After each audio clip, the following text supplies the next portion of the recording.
अस्सलामु अलैकुम वरहमतुल्लाह। बादशाह का मूड अच्छा था। वो नौजवान वजीर की तरफ मुड़ा और मुस्कुरा कर पूछा, तुम्हारी जिंदगी की सबसे बड़ी ख्वाहिश क्या है? वजीर शर्मा गया। उसने मुंह नीचा कर लिया। बादशाह ने कहका लगाया और बोला, तुम घबराओ मत, बस अपनी जिंदगी की सबसे बड़ी ख्वाहिश बताओ। वजीर घुटनों पर झुका और आजिज़ी से बोला, हजूर, आप दुनिया की खूबसूरत तरीन सल्तनत के मालिक हैं। मैं जब भी ये सल्तनत देखता हूँ तो मेरे दिल में ख्वाहिश पैदा होती है कि अगर इसका 10वां हिस्सा मेरा होता तो मैं दुनिया का खुश नसीब तरीन शख्स होता। वजीर खामोश हो गया। बादशाह ने कहका लगाया और बोला, मैं अगर तुम्हें अपनी आधी सल्तनत दे दूं। तो वजीर ने घबरा कर ऊपर देखा और आजिज़ी से बोला, बादशाह सलामत, ये कैसे मुमकिन है? मैं इतना खुश नसीब शख्स कैसे हो सकता हूँ? बादशाह ने फौरन अहकामात लिखने का हुक्म दिया। बादशाह ने अपने पहले हुक्म के जरिए अपनी आधी सल्तनत नौजवान वजीर के हवाले करने का फरमान जारी कर दिया। दूसरे हुक्म में बादशाह ने वजीर का सर कलम करने का आर्डर दे दिया। वजीर दोनों अहकामात पर हैरान रह गया। बादशाह ने अहकामात पर मोहर लगाई और वजीर की आंखों में आंखें डालकर बोला, तुम्हारे पास 30 दिन हैं। तुमने इन 30 दिनों में सिर्फ 3 सवालों के जवाब तलाश करने हैं। तुम कामयाब हो गए तो मेरा दूसरा हुक्म मंसूख हो जाएगा और तुम्हें आधी सल्तनत मिल जाएगी, और अगर तुम नाकाम हो गए तो पहला हुक्म खारिज समझा जाएगा और दूसरे हुक्म के मुताबिक तुम्हारा सर उतार दिया जाएगा। वजीर की हैरत परेशानी में बदल गई। बादशाह ने उसके बाद फरमाया, मेरे 3 सवाल लिख लो। वजीर ने लिखना शुरू कर दिया। बादशाह ने कहा, इंसान की जिंदगी की सबसे बड़ी सच्चाई क्या है? वो रुका और बोला, दूसरा सवाल, इंसान की जिंदगी का सबसे बड़ा धोखा क्या है? वो रुका और फिर बोला, तीसरा सवाल, इंसान की जिंदगी की सबसे बड़ी कमजोरी क्या है? बादशाह ने इसके बाद नकारे पर चोट लगाई और बाआवाज बुलंद फरमाया, तुम्हारा वक्त शुरू होता है अब। वजीर ने दोनों परवाने उठाए और दरबार से दौड़ लगाई। उसने उस शाम मुल्क के भर के दानिश्वर, अदीब, मुफक्किर और ज़हीन लोग जमा किए और सवाल उनके सामने रख दिए। मुल्क भर के दानिश्वर सारी रात बहस करते रहे, लेकिन वजीर ने दूसरे दिन दानिश्वर बढ़ा दिए, लेकिन नतीजा वही निकला। वो आने वाले दिनों में लोग बढ़ाता रहा, मगर उसको कोई तसल्ली बख्श जवाब न मिल सका। यहाँ तक कि वो मायूस होकर दारुल हुकूमत से बाहर निकल गया।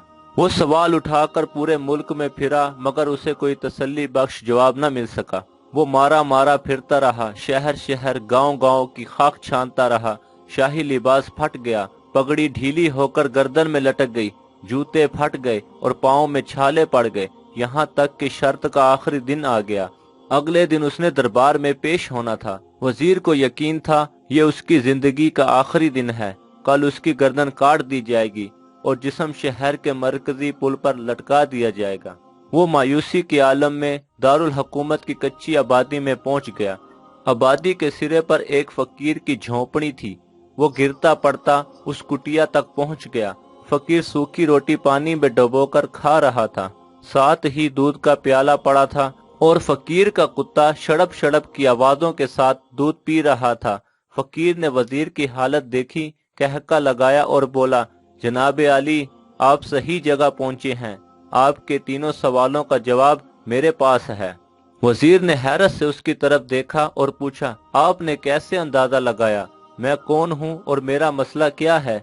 फकीर ने सूखी रोटी के टुकड़े छाबे में रखे, मुस्कुराया, अपना बोरिया उठाया और वजीर से कहा, ये देखिए, आपको बात समझ आ जाएगी। वजीर ने झुककर देखा। बोरिया के नीचे शाही खलात बिछी थी। ये वो लिबास था जो बादशाह अपने करीब तरीन वज़रा को इनायत करता था।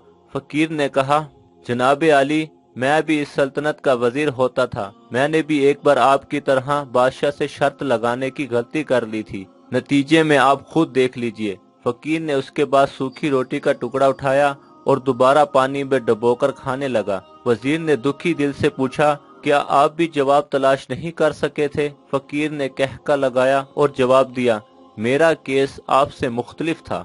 मैंने जवाब ढूंढ लिए थे। मैंने बादशाह को जवाब बताए, आधी सल्तनत का परवाना फाड़ा, बादशाह को सलाम किया और इस कुटिया में आकर बैठ गया। मैं और मेरा कुत्ता दोनों मुतमईन जिंदगी गुजार रहे हैं। वजीर की हैरत बढ़ गई, लेकिन ये साबका वजीर की हिमाकत के तज्जिए का वक्त नहीं था। जो अब मालूम करने की घड़ी थी। चुनाचे वजीर एंकर पर सुन बनने की बजाय फरियादी बन गया और उसने फकीर से पूछा, क्या आप मुझे सवालों के जवाब दे सकते हैं? फकीर ने हाँ में गर्दन हिलाकर जवाब दिया, मैं पहले 2 सवालों का जवाब मुफ्त दूंगा, लेकिन तीसरे जवाब के लिए तुम्हें कीमत अदा करना होगी। वजीर के पास शर्त मानने के सिवा कोई ऑप्शन न था। उसने फौरन हाँ में गर्दन हिला दी। फकीर बोला, दुनिया की सबसे बड़ी सच्चाई मौत है। इंसान कोई भी हो, कुछ भी हो, वो इस सच्चाई से नहीं बच सकता। वो रुका और बोला, इंसान की जिंदगी का सबसे बड़ा धोखा जिंदगी है। हम में से हर शख्स जिंदगी को दायमी समझकर उसके धोखे में आ जाता है। फकीर के दोनों जवाब नाकाबिले तरदीद थे। वजीर सरशार हो गया। उसने अब तीसरे जवाब के लिए फकीर से शर्त पूछी। फकीर ने कहका लगाया, कुत्ते के सामने से दूध का प्याला उठाया, वजीर के हाथ में दिया और कहा, मैं आपको तीसरे सवाल का जवाब उस वक्त तक नहीं दूंगा जब तक आप ये दूध नहीं पीते। वजीर के माथे पर पसीना आ गया। उसने नफरत से प्याला जमीन पर रख दिया। वो किसी कीमत पर कुत्ते का झूठा दूध नहीं पीना चाहता था। फकीर ने कहा, तुम्हारे पास अब 2 रास्ते हैं। तुम इनकार कर दो और शाही जलाद कल तुम्हारा सर उतार देगा, या फिर तुम ये आधा पाव दूध पी जाओ और तुम्हारी जान बच जाएगी और तुम आधी सल्तनत के मालिक भी बन जाओ। फैसला बहरहाल तुमने करना है। वजीर मखमसे में फंस गया। एक तरफ जिंदगी और आधी सल्तनत थी और दूसरी तरफ कुत्ते का झूठा दूध था। वो सोचता रहा, यहाँ तक कि जान और माल जीत गए और सेल्फ रिस्पेक्ट हार गई। वजीर ने प्याला उठाया और एक ही सांस में दूध पी गया। फकीर ने कहका लगाया और बोला, मेरे बच्चे, इंसान की सबसे बड़ी कमजोरी गर्ज होती है। ये उसे कुत्ते का झूठा दूध तक पीने पर मजबूर कर देती है। और ये वो सच है जिसने मुझे सल्तनत का परवाना फाड़कर इस कुटिया में बैठने पर मजबूर कर दिया था।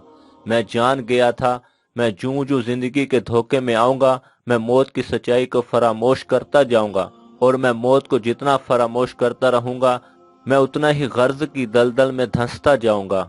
और मुझे रोज इस दलदल में सांस लेने के लिए गर्ज का गलीज दूध पीना पड़ेगा। लिहाजा मेरा मशवरा है, जिंदगी के इन 3 हकीकतों को जान लो, तुम्हारी जिंदगी अच्छी गुजरेगी। वजीर खजालत, शर्मिंदगी और खुद तरसी का तोहफा लेकर फकीर की कुटिया से निकला और महल की तरफ चल पड़ा। वो जूं जूं महल के करीब पहुंच रहा था, उसके एहसास से शर्मिंदगी में इजाफा हो रहा था। उसके अंदर जिल्लत का एहसास बढ़ रहा था। वो इस एहसास के साथ महल के दरवाजे पर पहुंचा। उसके सीने में खौफनाक ठेस उठी। वो घोड़े से गिरा, लंबी हिचकी ली और उसकी रूह परवास कर गई। हमें किसी दिन किसी ठंडी जगह बैठकर जिंदगी के इन बुनियादी सवालों पर गौर करना चाहिए। हमें ये सोचना चाहिए, हम लोग कहीं जिंदगी के धोखे में आकर कर्ज के पीछे तो नहीं भाग रहे। हम लोग कहीं मौत को फरामोश तो नहीं कर बैठे।